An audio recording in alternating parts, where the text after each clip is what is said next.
Dr. Vic Cox spent 15 years studying the physiological effects of infrasound on humans. He says the response is not psychological, it is neurological. The body has receptors that detect pressure waves below audible frequency, and it interprets them as a threat signal. The mechanism involves the vestibular system, the same system that controls balance. Infrasound at 18 to 19 Hz resonates with the human eyeball, causing subtle vibrations that the visual cortex interprets as visual disturbances, things moving at the edge of vision that are not there. In Cox's controlled experiments, subjects exposed to infrasound at 19 Hz reported feeling inexplicably uneasy, sensing a presence in the room, seeing things at the periphery of their vision, and a specific kind of dread they could not articulate. Film sound designers have known about this for decades. The infrasound track in a horror film is not there to be heard. It is there to be felt. The next time you feel inexplicably anxious, watch not because of what you see, but for it working exactly as designed. Cox analyzed the audio of several major horror films and found infrasound content running continuously through the most psychologically effective scenes.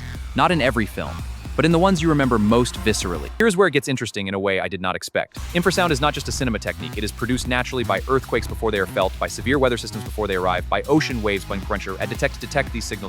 In the 2004 Indian Ocean tsunami, wildlife began moving away from coastal areas hours before the wave arrived.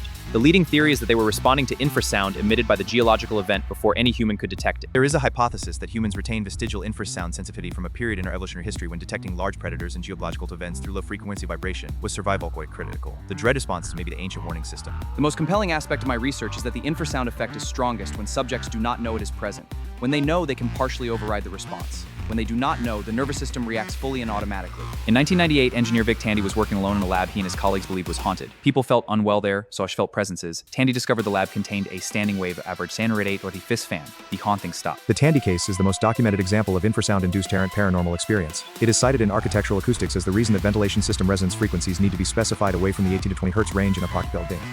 Large building HVAC systems, particularly in older structures, can generate infrasound at frequencies that produce mild but persistent discomfort in occupants. Source spills of symptoms and persistent with workplace symptoms.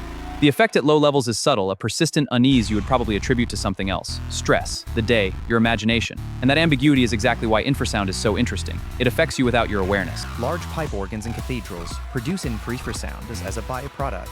The byproduct placement sound the perceived manifestations is partly architectural acoustics and partly technical. My 15 years in this field have taught me that the boundary between physical stimulus and psychological experience is much less clear than most people assume.